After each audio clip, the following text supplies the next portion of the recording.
I have had I have had bouts with imposter syndrome, and I'll tell you a couple stories about that. I was the communications director in the White House for President Obama, and even though that job gave me a great platform, it also I also had moments where I would find myself scared to speak up in a meeting because I knew that whatever advice I gave, the President of the United States was likely to follow.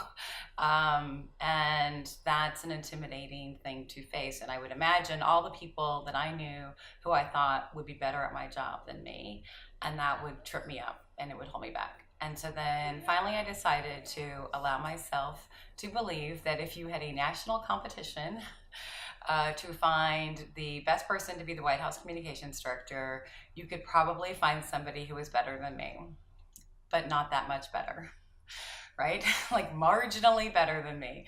And I was the one with the job. I was the one that was entrusted to do the job. And I'm not going to doubt the judgment of the people who gave me the job. They know what they're doing. They know that I know what I'm doing.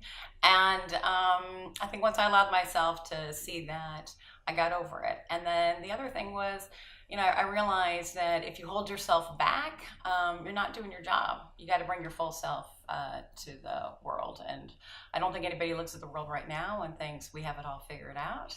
I think people, what we need are more perspectives, more solutions coming to the table from different voices. So trust that.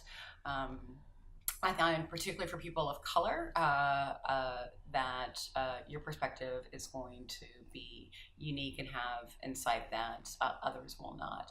When I worked for both President Clinton and President Obama, I found it was the people who did not look like everyone else in the room that those two men got the most insight from. So, who are the people that don't look like everybody else in the room? They're often women.